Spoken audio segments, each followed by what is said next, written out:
Paul, servant of Christ,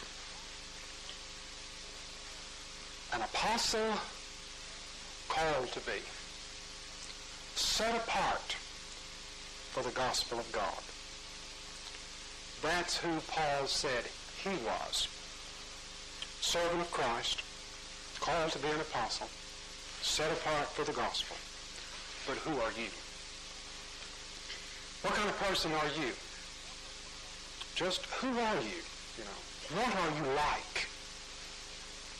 Who are you? There was a movie made some years ago called Nicholas and Alexandria.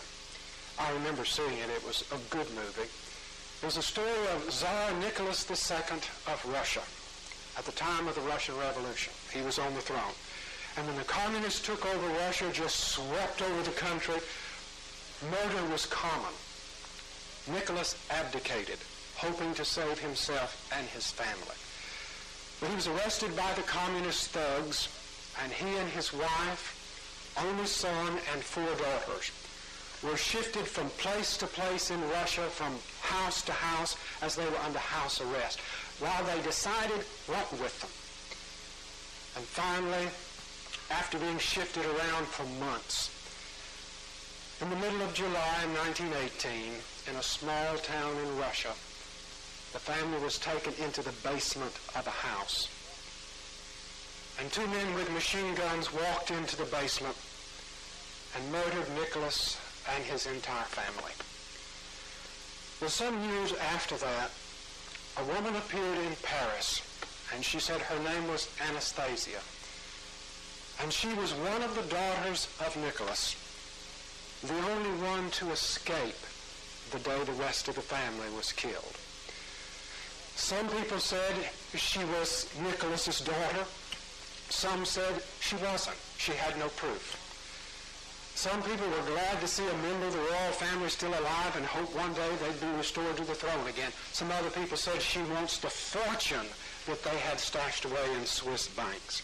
But all of her life, she maintained that she was Anastasia, the daughter of Nicholas of Russia. She died a few years ago.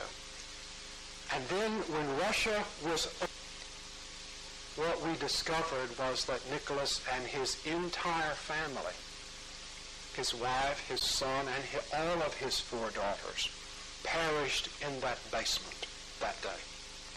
Their remains have been discovered. So the woman in Paris who said she was Anastasia was a fraud all of her life. She was never who she said she was or what she said she was. Identity, your identity, who are you? What are you? We all go through crises of identities from time to time. You know, when you move from being a teenager to adult, you kind of have a little crisis of identity. Who am I?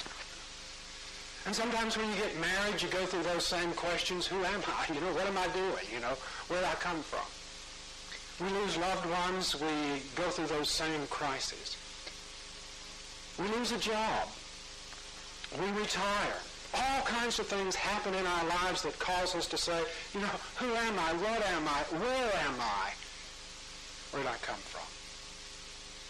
Well, if I sit down and write a letter, I say, dear so-and-so. If we write a letter to the church, we say, dear church members, dear friends. But listen how Paul begins his letter to the Romans. Not about them, but about himself. I, Paul, a servant of Jesus Christ, called to be an apostle, set apart for the gospel of God. This is who I am, he says. I have the authority to speak to you. I am God's servant, set apart for this work, and I speak to you in his name of him. This is who I am, and this is where I am. So who are you? Where are you in your life? What are you?